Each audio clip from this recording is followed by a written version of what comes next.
Hello everyone, I am Arvinder Ravi, PGT Mathematics, and today we will discuss the chapter number 5th of the plus 1 class, which is complex number, and today's topic is quadratic equation. आज हम find out करेंगे कि quadratic equation क्या है, उसके nature of root क्या है और उसके फाइंडिंग मेथड क्या है, कि how to finding the roots of the quadratic equation. There are three methods: factorization method, completing the square method, and by quadratic formula. तो वन बाय वन हम आज डिस्कस करने वाले हैं कि क्वाड्रेटिक के रूट्स जो हैं वो हम किस तरीके से फाइंड आउट करेंगे. तो ये टॉपिक हम पहले भी डिस्कस कर चुके हैं कि नेचर ऑफ रूट में जब हमारा इक्वेशन का डिस्क्रिमिनेंट फाइंड आउट करते थे हम, तो डी की वैल्यू ग्रेटर देन 0 आती थी, या डी की वैल्यू 0 आती थी, या डी की वैल्यू लेस देन 0 आती थी. तो जहां पर d की वैल्यू ग्रेटर देन 0 आती थी और इक्वल आती थी, तो वहां पर हम रूट्स एग्जिस्ट करते थे और हम उनको फाइंड आउट कर लेते थे. लेकिन जहां पर d की वैल्यू लेस देन 0 आ जाती थी, वहां पे हम रूट्स आर नॉट रियल लिख देते थे और क्वेश्चन को स्टॉप कर देते थे. लेकिन कॉम्प्लेक्स नंबर के इस चैप्टर में हम रूट्स को फाइंड आउट करेंगे कि अगर रूट्स रियल नहीं है तो डेफिनेटली रूट्स जो होंगे वो इमेजिनरी रूट्स होंगे.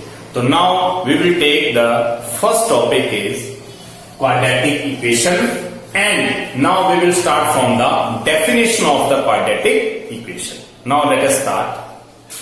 Now the definition of the equation, an equation is a statement that either two expression are equal or an expression is equal to 0. इसका मतलब ये है कि कोई दो एक्सप्रेशन जो कि आपस में इक्वल हो, या कोई सिंगल एक्सप्रेशन जो कि 0 के इक्वल हो, तो ऐसे एक्सप्रेशन को हम इक्वेशन काउंट करते हैं. तो for example x square plus 5x is equal to 6. This is the expression and this is the expression, दोनों आपस में इक्वल. और x square plus 5x minus 6 is equal to 0. मतलब क्या हो गया कि या तो एक एक्सप्रेशन ये है और एक एक्सप्रेशन ये है, दो एक्सप्रेशन आपस में इक्वल हो रहे हैं, या तो हम सिंगल एक्सप्रेशन लेंगे और इसको इक्वल टू 0 कर देंगे. तो इस टाइप की जितनी आप लोगों के पास स्टेटमेंट्स आएंगी उनको हम इक्वेशन कह सकते हैं. For example x square plus 4 is equal to 7x, and now it can be written as there are two expression. First expression is equal to second expression, और it is equal to x square minus 7x plus 4 is equal to 0. मतलब इस x को हम इस side ले आएंगे तो minus के 7x plus 4 is equal to 0. तो this is the required equation. It means there are two expressions which are equal or single expression is equal to 0 is called an equation. Now the second definition is identity. An expression involving equality and a variable is called an identity if it is satisfied by every value of the variable. For example 2x plus 1 whole square is equal to 4x square plus 4x plus 1. means यहां पर equality जो expression है वो equality involve हो रही है. यहां पर कि एक्सप्रेशन है an expression involving equality and a variable is called an identity if it is satisfied by every value of the variable. इसका मतलब ये कि जो वैल्यू मैं वेरिएबल की यहां पुट करूंगा और उसको सॉल्व करके वही वैल्यू मैं यहां पुट करूंगा, तो ये दोनों ही एक्सप्रेशन जो है वो इक्वल आएंगे. सपोज करो put x is equal to 1. x की वैल्यू को मैंने 1 पुट कर दिया, तो 2 into 1 प्लस 1, और यहां पे 4 1 square 4 into 1 plus 1 means 2 into 1 plus 1 means 3 whole square, और यहां पे 4 plus 4 into 1 4 plus 1 means 4 plus 4 8 plus 1 means 9 and 3 3s are 9. इसका मतलब ये है कि आइडेंटिटी वो एक्सप्रेशन है जहां पर वेरिएबल जो है वो दोनों ही एक्सप्रेशन को सेटिस्फाई करता है. इसका मतलब उसका लेफ्ट हैंड साइड और राइट हैंड साइड जो है वो इक्वल आएगा by putting the value of the given variable. तो x की जैसी वैल्यू में 1 पुट कर रहा हूं तो हमारे पास ये रिजल्ट्स आ रहे हैं. Same process a plus b whole square is equal to a square plus b square plus 2ab. This is the required identity. इस तरीके से जितनी भी आइडेंटिटीज हैं वहां पर हम वेरिएबल की वैल्यूज को पुट करते हैं तो दोनों ही एक्सप्रेशन जो है लेफ्ट राइट के वो इक्वल आ जाते हैं। Now the next definition is quadratic equation. Quadratic equation means an equation in which the highest power of the variable is 2 is called a second degree equation or a quadratic equation.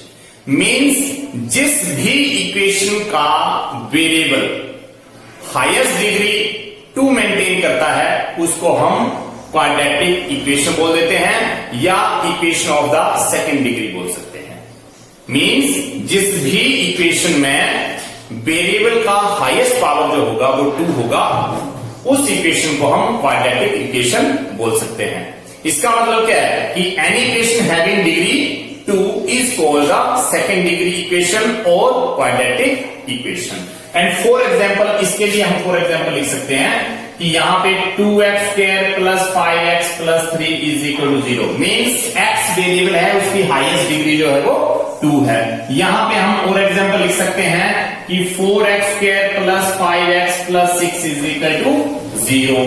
हम एक और example लिख सकते हैं x² plus 5x plus 6 is equal to 0। This type of equation means equation having highest degree of the variable is 2 then equation is called the quadratic equation. Now next one is standard form of quadratic equation. अब हम standard form of quadratic equation करने वाले हैं। तो standard form of the quadratic equation का means ax² plus bx plus c where a does not equal to 0। इसका मतलब यह है कि अगर हम स्टैंडर्ड फॉर्म की बात करें तो standard form of the quadratic equation जो है वो हमारे पास है ax² plus bx plus c और इज इक्वल टू 0 और इज इक्वल टू 0। इसका मतलब यह है कि जब हम standard form of the equation लिख रहे हैं तो हम ax² plus bx plus c is equal to 0 लिखेंगे जिसमें a does not equal to 0 होना चाहिए। क्यों? क्योंकि अगर a की वैल्यू अगर हमारे पास 0 आ जाती है तो 0 x के मीन्स तो 0 बन गया, फिर तो हमारे पास bx plus c is equal to 0 बच जाएगा। अगर हमारे पास a की टर्म 0 बन जाती है तो हमारे पास ये इक्वेशन इस तरीके से आएगी जिसको मैं लीनियर इक्वेशन कह सकता हूं। क्यों? क्योंकि हाईएस्ट पावर जो होगी वो फिर वो 1 बन जाएगी। तो इसका मतलब ये हो गया कि जब भी हम क्वाड्रेटिक इक्वेशन लिखने वाले हैं तो वहां पर x रेज़ टू पावर 2 का जो कोफिशिएंट है वो 0 नहीं होना चाहिए। ये हमारे पास standard form of the quadratic equation है। अब बात आ जाती है pure quadratic equation. Pure quadratic equation का मतलब ये है कि हमारे पास जो क्वाड्रेटिक इक्वेशन है x² plus 5 is equal to 0। इसका मतलब यह है कि प्योर क्वाड्रेटिक इक्वेशन में x कोफिशिएंट ऑफ x जो है वो वाली टर्म जो होगी वो 0 होगी। इसका मतलब यह है कि वहां पर ax² plus bx plus c is equal to 0 में b इंटू x वाली टर्म, ये जो bx वाली टर्म है वो इक्वल टू 0 होगी। मतलब ax² plus c is the required equation. इसका मतलब जो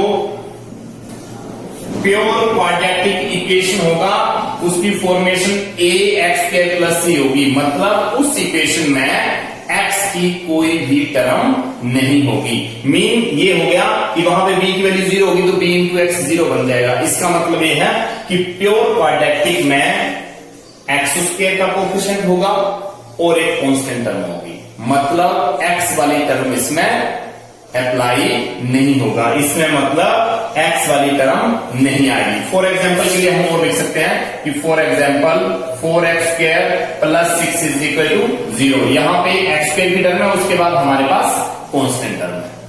प्योर क्वाड्रेटिक इक्वेशन में हमारे पास x वाली टर्म नहीं होगी, जहां पे x रेज़ टू पावर 1 होगा वो टर्म नहीं आएगी। नेक्स्ट वन कंप्लीट और अनअफेक्टेड क्वाड्रेटिक। इसका मतलब ये है कि कंप्लीट क्वाड्रेटिक का मतलब ये है कि जिसमें सारी की सारी टर्म्स हों। इसका मतलब है x² की टर्म भी हो, x की टर्म भी हो, कांस्टेंट टर्म भी हो।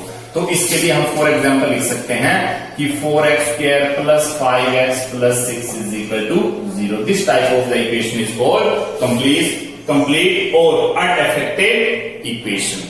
तो these are the types of the equation, and now we will discuss the nature of root and method to finding the solution of the given quadratic equation. Now the next topic is method for solving the quadratic equation, and there are three methods to solve the equation. First method is method of factors, next one is method of completing the square, and next one is method of quadratic formula. Means हम equation को तीन तरह से solve कर सकते हैं. या तो हम गिवन इक्वेशन को बाय फैक्टराइजेशन मेथड से सोल्व कर सकते हैं, या तो हम उस इक्वेशन को बाय कंप्लीटिंग स्क्वायर सोल्व कर सकते हैं, या तो हम उस इक्वेशन को bye quadratic formula find out कर सकते हैं. तो हम इन तीनों ही मेथड से वन बाय वन मेथड करने के लिए हम कुछ एग्जाम्पल लेंगे, जिससे हम इन मेथड्स को भी अंडरस्टैंड कर पाएंगे और हम क्वेश्चन भी कर पाएंगे. So first method is method of factors. तो इसके हम अभी एक या दो क्वेश्चन करने वाले हैं, जिससे आप लोगों को ये मेथड क्लियर हो जाएगा और finding the solution of quadratic equation भी आप लोग कर पाओगे. Now our first question is solve the equation by factorization. 9x square plus 16 is equal to 0.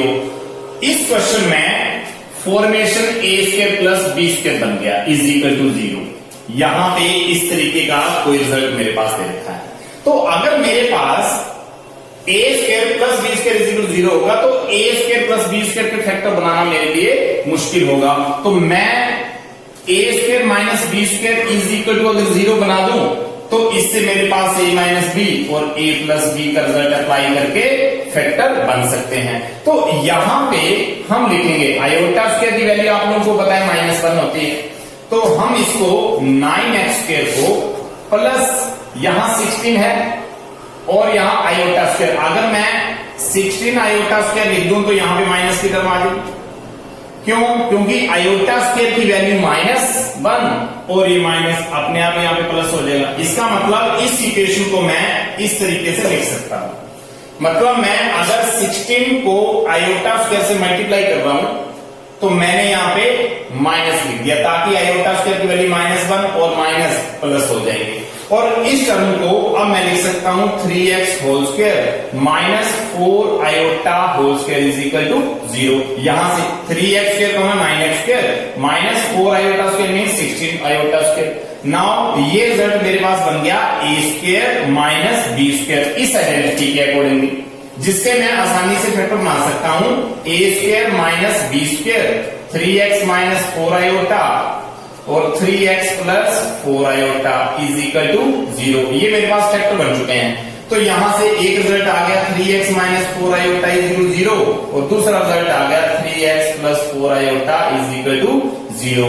और जिसको मैं अब लिख सकता हूं यहां से कि 3x minus 4 iota is equal to 0, तो 3x is equal to 4 iota and x is equal to 4/3 iota. और दूसरा पार्ट, इसी का दूसरा पार्ट है 3x plus 4 iota is equal to 0, और जिसको मैं लिखूंगा 3x is equal to minus 4 iota और x is equal to minus 4 iota upon 3. तो ये मेरे पास पर्टिकुलर रिजल्ट्स आ गए बाय फैक्टराइजेशन मेथड से कि ये इस इक्वेशन के दो रूट आ गए हैं. x की वैल्यू जो है वो 4/3 आयोटा और x की वैल्यू माइनस 4 आयोटा अपॉन 3. तो ये इसके वैल्यू आ गई है x is equal to 4/3 iota and x is equal to minus 4 iota upon 3. तो यहां से आप लोग देख रहे होंगे कि दोनों ही रूट जो हैं वो आयोटा की फॉर्म में आ रखे हैं. इसका मतलब ये है कि ये रियल रूट नहीं है, ये हमारे पास इमेजिनरी रूट है. ये हमारे पास इमेजिनरी रूट है. और इस क्वेश्चन को अगर आप लोग डायरेक्ट मेथड से भी करें तो भी हम इस टर्म को इस तरीके से कर सकते हैं. इसी क्वेश्चन को कि अगर मेरे पास value 9x square minus plus 16 is equal to 0, तो 9x square is equal to minus 16 and x square 9x square is equal to minus root 16. इसका मतलब क्या है कि मैं x square is equal to minus 16 upon 9 लिख सकता हूं और x is equal to root 16 upon 9 with minus sign के साथ. तो आप लोगों को ये चीज का पता है कि 16/9 को मैं लिखूंगा 4/3 और यहां पर ये जो माइनस की टर्म रूट के अंदर आ गई है, रूट के अंदर आने का मतलब क्या है कि आयोटा की तरफ आ गई और ये प्लस माइनस में चेंज हो जाएगा। क्यों? क्योंकि इसी वैल्यू को अगर मैं रूट 16/9 को मैं लिख सकता हूं 16/9 मल्टीप्लाई -1, जिससे मैं 16/9 मल्टीप्लाई रूट -1 और 16/9 मतलब प्लस माइनस 4/3 और ये जो टर्म मेरे पास आ गई इसको मैं आयोटा लिख सकता हूं। तो भी मेरे पास रूट जो है वो x की वैल्यू 4/3 आयोटा प्लस का और x इज इक्वल टू -4 आयोटा/3 ये माइनस की टर्म में आ रहा है। इसमें एक वैल्यू माइनस की और एक प्लस की। तो ये इसका डायरेक्ट मेथड है जो कि फैक्टराइजेशन मेथड से नहीं किया मैंने इसको डायरेक्ट सोल्व करके वैल्यू फाइंड कर ली। लेकिन आप लोग इसको फैक्टराइजेशन मेथड से करने वाले हो तो फैक्टराइजेशन मेथड से भी आप लोगों को इस तरीके से करना पड़ेगा कि यहाँ पे आप लोगों को ऐसी फॉर्मेशन बनानी पड़ेगी जिससे आप लोगों की कोई आइडेंटिटी बन जाए या कोई वैल्यू कॉमन आ जाए जिससे फैक्टराइजेशन हो पाए। तो ये मेथड है फैक्टराइजेशन मेथड जिससे आप लोग क्वेश्चन को सोल्व कर पाते हैं। Our next question is 6x² minus 19x iota minus 10 is equal to 0।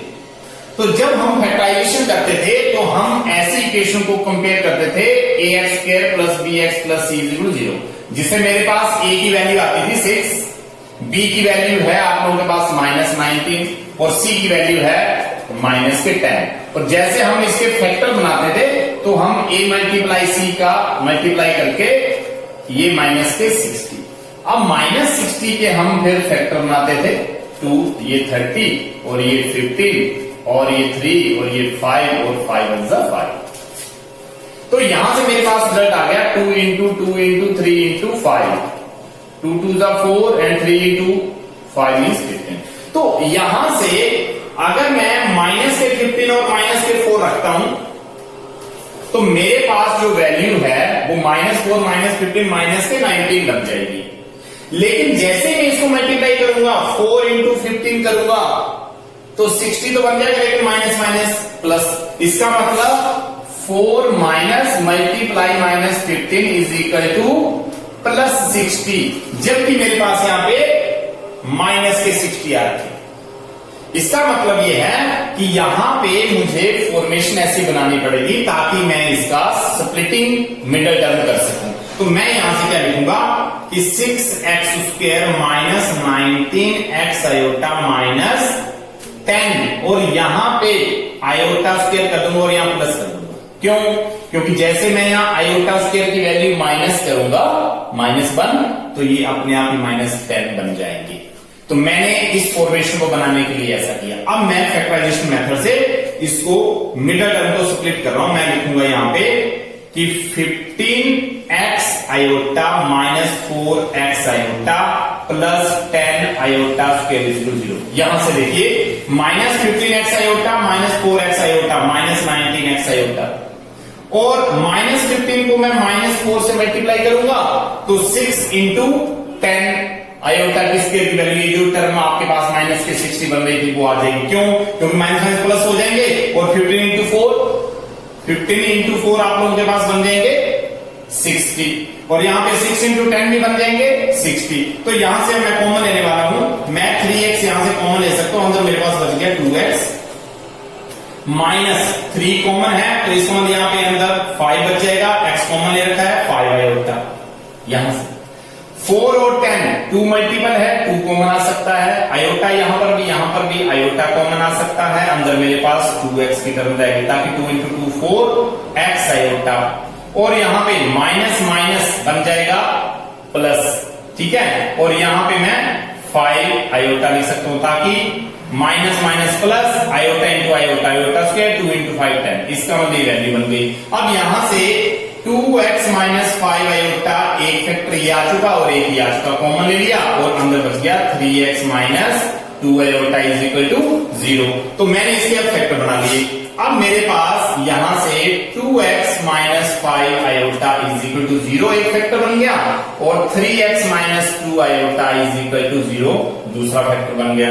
तो यहां से मेरे पास जो वैल्यू है वो ये आ चुकी है अब कि 2x is equal to minus 5 iota को दूसरी साइड लेके जाके 5 आयोटा, इसका मतलब x की वैल्यू 5/2 आयोटा, एंड दूसरा factor 3x is equal to 2 iota, क्योंकि 2 आयोटा को दूसरी साइड ले जाओ, और x is equal to 2/3 iota. तो इसका मतलब ये हो गया कि मेरे पास x की एक वैल्यू तो ये आ गई और एक वैल्यू ये आ गई, जो कि रिक्वायर्ड हैं। और आयोटा होने के साथ साथ ये रूट जो है वो इमेजिनरी रूट भी है। क्यों? क्योंकि ये रियल रूट नहीं है, क्योंकि रियल रूट होते तो आयोटा की टर्म साथ में नहीं होती। तो इस तरीके से आप लोग फैक्टराइजेशन मेथड कर सकते हो, जहां पे आप लोगों के रूट डायरेक्टली फाइंड आउट नहीं हो रहे हैं, जहां पे रियल रूट आने के चांसेस नहीं है, तो वहां पे आप लोगों को इक्वेशन को थोड़ा सा यहाँ पे मोल्ड करना पड़ेगा, जिससे आप लोगों की फैक्टराइजेशन जो है वो आसानी से हो सकती है। वो आप लोगों ने ध्यान देना। फैक्टर एज इट इज जैसे बना रहे हैं वैसे हम दूसरे रियल के लिए करते थे, वैसे हम इमेजिनरी के क्वेश्चन भी कर रहे हैं। इसमें कोई नया चेंज नहीं है, जस्ट थोड़ा सा यहाँ पे हमें देखना पड़ रहा है कि कौन सी टर्म जब हमारे पास स्प्लिटिंग की टर्म आएगी तो कौन सी टर्म की मॉडिफिकेशन हमें करनी पड़ेगी। मतलब जैसे हमने आयोटा स्क्वायर यहाँ पे मल्टीप्लाई किया, लास्ट क्वेश्चन में भी आयोटा स्क्वायर मल्टीप्लाई किया, तो वो हमें चीज देखनी है। तो this one the method of factors. अब हम डिस्कस करेंगे कि method of completing the square. Now, our next question is, for the completing the square, means we have to find the root of this equation by using the method of completing the square. तो आप लोगों ने completing the square के लिए 10th class में भी ये topic किया है कि completing square में फर्स्ट स्टेप हमारा ये होता है कि हम x स्क्वायर की टर्म को, x स्क्वायर का जो कोफिशिएंट है उसको हम 1 बनाते हैं। तो 1 बनाने के लिए हम क्या करेंगे कि x स्क्वायर के साथ जो नंबर आप लोगों के पास है, जो कोफिशिएंट इसका है, थ्रू आउट उसी से डिवाइड करेंगे। It means dividing both side by 4। यहां मैं 4 से डिवाइड कर रहा हूं। अगर मेरे पास यहां 3x स्क्वायर होता तो मैं होल टर्म को 3 से डिवाइड करता, या अगर मेरे पास यहां पे 10x स्क्वायर होता तो मैं होल टर्म को 10 से डिवाइड करता। जैसे 4 से डिवाइड करेंगे, we get x square minus 16/4 means 4x plus 25/4 is equal to 0। ये टर्म आ चुकी है मेरे पास। मतलब कंप्लीटिंग स्क्वायर में हम x स्क्वायर के कोफिशिएंट को 1 बना रहे हैं। तो 1 बनाने के लिए हम x स्क्वायर का जो कोफिशिएंट है उससे थ्रू आउट इक्वेशन को डिवाइड कर देते हैं। तो 4 से डिवाइड करने के बाद यहां पे तो 1 आ गया, यहां पे 16/4 मींस 4 और 25/4। उसके बाद नेक्स्ट स्टेप हमारा ये होता है कि जो x का कोफिशिएंट है, x का कोफिशिएंट इस टाइम क्या है 4। इसका मतलब क्या है कि coefficient of x is equal to 4। इसका मतलब ये है कि जो x का कोफिशिएंट है उसका मुझे अब हाफ करना है। इसका मतलब half of the coefficient of x। इसका -4/2, इसका मैंने हाफ कर दिया, जो कि मेरे पास -2 आ गया। उसके बाद इसका स्क्वेयरिंग करेंगे। स्क्वेयरिंग, इसका मतलब -2 का मुझे स्क्वेयर करना है, जो कि मेरे पास 4 आ गया। इसका मतलब क्या हुआ कि कंप्लीटिंग स्क्वायर करते टाइम फर्स्ट स्टेप हमारा ये रहेगा कि x स्क्वायर के कोफिशिएंट को पहले 1 बनाया जाए, उसके बाद जो x का कोफिशिएंट है उसका हाफ किया जाएगा। हाफ करने के बाद जो नंबर आएगा उसका हम स्क्वायर करेंगे, और स्क्वायर करने के बाद जो नंबर ये आ रहा है, ये जो 4 आ गया है, इसको हम एक बार इक्वेशन में ऐड कर देंगे। देखो यहाँ पे x की टर्म में एज इट इज लिखी और मैंने इसको 4 को ऐड कर दिया और इसी 4 को सब्ट्रैक्ट कर दिया। -25/4 इज इक्वल टू 0, जिससे इक्वेशन में कोई भी चेंज नहीं आएगा। क्यों? क्योंकि यहाँ पे मैं प्लस के 4 कर रहा हूं, माइनस के 4 कर रहा हूं। इसका मतलब ये है कि आप लोगों ने कोई भी कंप्लीटिंग स्क्वायर के क्वेश्चन में x स्क्वायर के कोफिशिएंट को पहले 1 बनाना है। इसका मतलब ये कि जो नंबर यहां पे होगा उससे थ्रू आउट आप लोग डिवाइड कर दोगे। दूसरा स्टेप आप लोगों का ये है कि जो कोफिशिएंट ऑफ x है, यहां पे जो भी नंबर होगा उसका हाफ कर देना, मतलब उसको 2 से डिवाइड कर देना, और 2 से डिवाइड करने के बाद जो नंबर आ जाएगा उसका फिर आप लोग स्क्वेयरिंग करेंगे। स्क्वेयरिंग करने के बाद जो नंबर आ रहा है आप लोगों के पास उसको इक्वेशन में एक बार ऐड कर देंगे और एक बार सब्ट्रैक्ट कर देंगे। तो जैसे ये ऐड और सब्ट्रैक्ट आ गया, हमारे पास इस पूरी टर्म का ये जो नंबर मेरे पास आ गया है, हर एक क्वेश्चन में जब आप लोग ऐसा करोगे तो ये कंप्लीटिंग स्क्वायर की टर्म में आ जाएगा। इसका मतलब x -2 का ये होल स्क्वायर बन चुका है। चुका है। जैसे आप लोग x माइनस 2 का एक्सपेंड करेंगे, क्यों, x का स्क्वायर हो रखा था, x एज इट इज, और फिर मैंने इस 4 के लिए वहां पे -2 का स्क्वायर किया, तो ये -2 और होल स्क्वायर कर दिया। जैसे इसको मैं एक्सपेंड करूंगा ये टर्म आ जाएगी मेरे पास। ये टर्म आने के बाद यहां पे इसका एलसीएम लेंगे आप लोग यहां पे, तो हो सके तो इस टर्म को आप लोग दूसरी साइड ले जाओ, ये प्लस के 4 बन गए दूसरी साइड, और ये वाली टर्म में जो है वो माइनस की। तो यहां से x minus 2 whole square is equal to 4 4 16 minus 25/4। तो यहां से मुझे अब ये टर्म इस तरीके से करना है, x minus 2 whole square 16 minus 25 means 9/4 आ चुका है। और ये तो आप लोग जानते हैं कि कोई भी x माइनस 2 होल स्क्वायर, कोई भी स्क्वायर का टर्म, मतलब कोई भी नंबर जिसका हम स्क्वायर कर रहे हैं, वो डेफिनेटली पॉजिटिव वैल्यू आएगी। लेकिन यहां पे माइनस के 9/4 आ चुके हैं, इसका मतलब ये वैल्यू नेगेटिव आ चुकी है मेरे पास। इसका मतलब विच is not possible, which is not possible. क्यों? क्योंकि कोई भी नंबर का स्क्वायर करने पर हमारे पास पॉजिटिव वैल्यू आनी चाहिए, यहां पे नेगेटिव आ गई, इसका मतलब ये वैल्यू पॉसिबल नहीं है। इसका मतलब रियल नंबर में तो ऐसा पॉसिबल नहीं है। इसका मतलब ये है कि इस इक्वेशन के जो रूट आपके पास आने वाले हैं वो रियल रूट नहीं होंगे, क्योंकि रियल रूट आने होते तो यहां पर पॉजिटिव वैल्यू आई होती। तो 10th में जब हम यही वाला क्वेश्चन करते थे तो हम क्वेश्चन को यहीं पे रोक देते थे, हम लिखते थे which is not possible, roots are not real and we have to stop the question. आगे हम करते ही नहीं थे।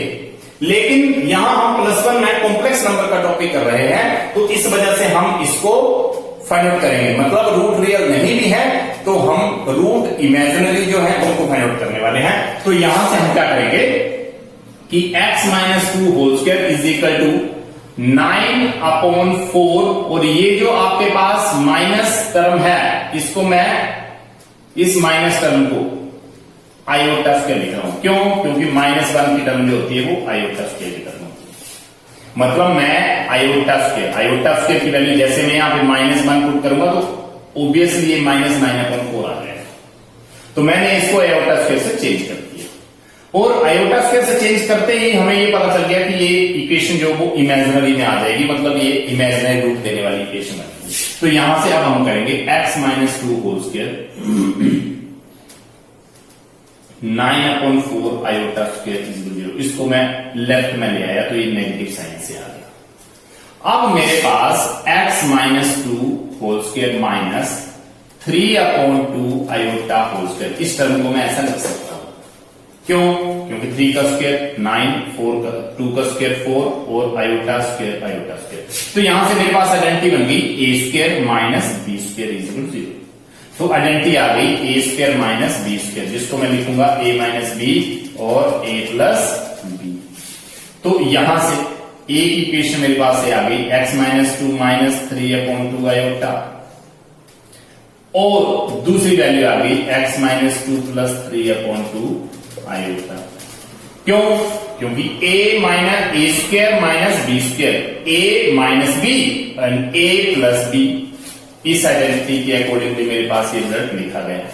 अब मेरे पास दो फैक्टर बन गए, एक बन गया x minus 2 minus 3/2 iota is equal to 0 यहां से, और दूसरी value x minus 2 plus 3/2 iota is equal to 0, और जिसको मैं यहां पे देख सकता हूं कि x is equal to 2 plus 3/2 iota.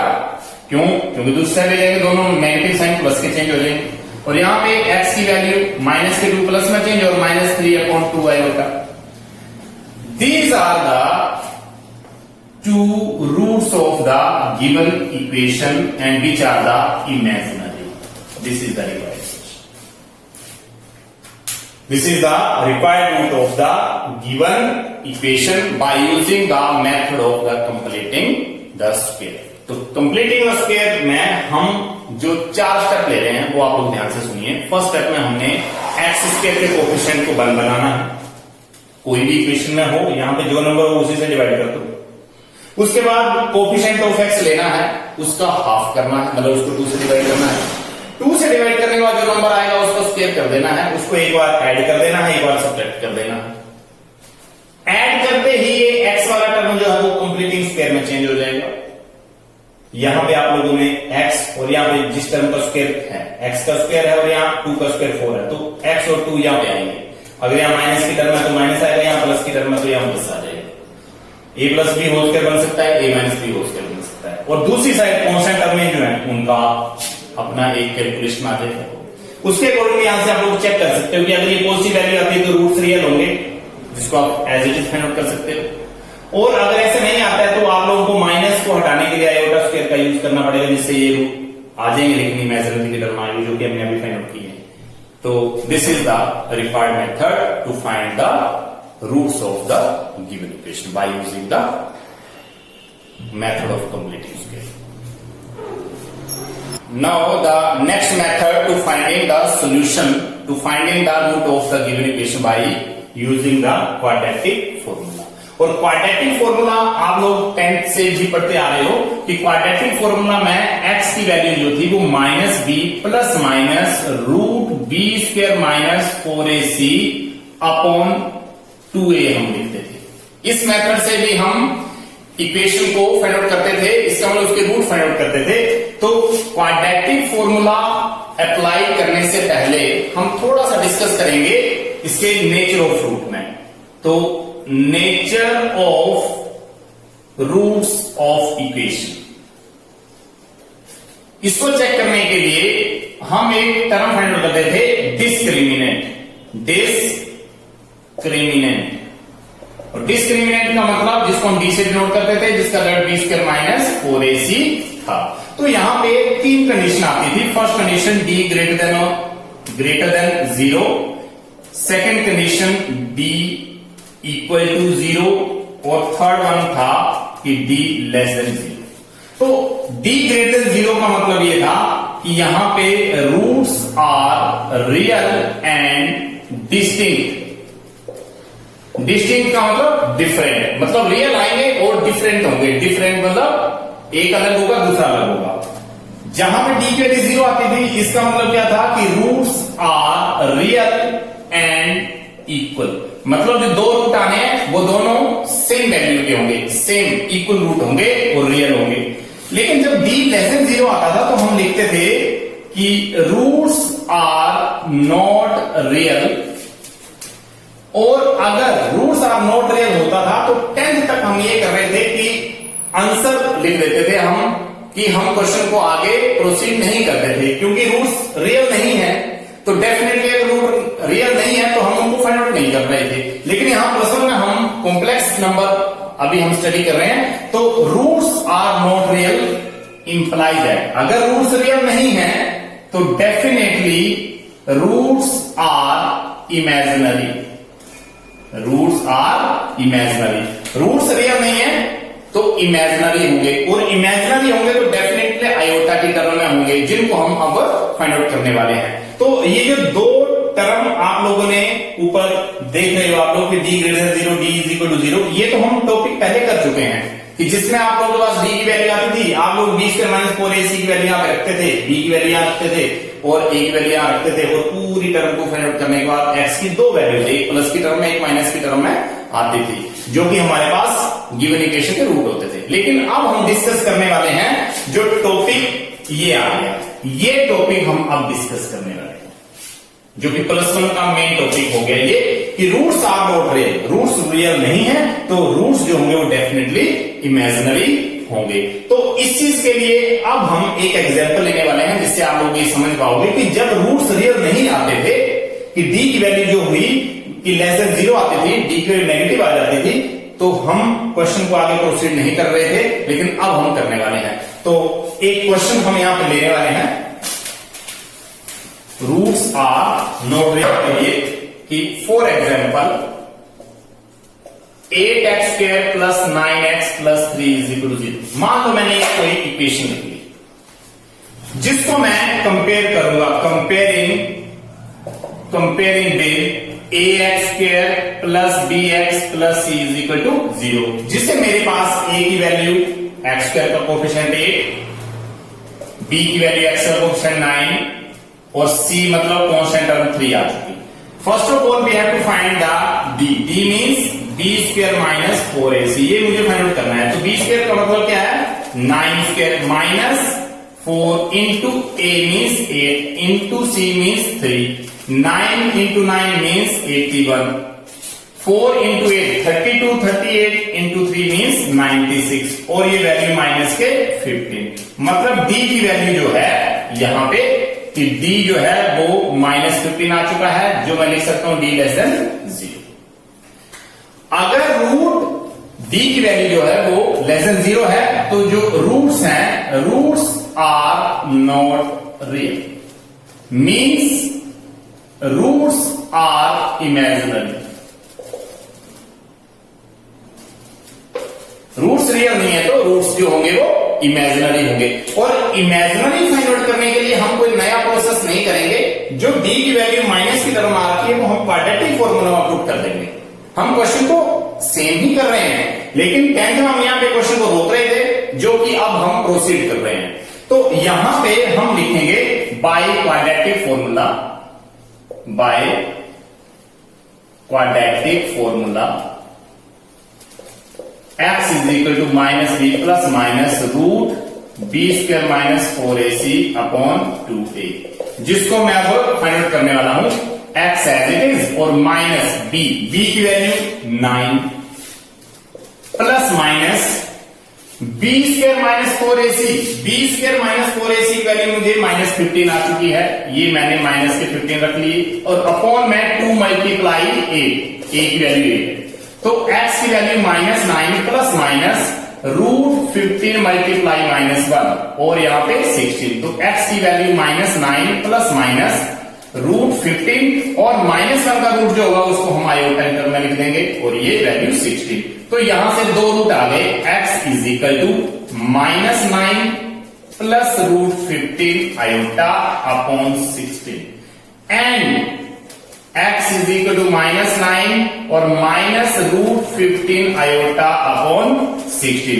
These are two roots of the given equation. This is the requirement.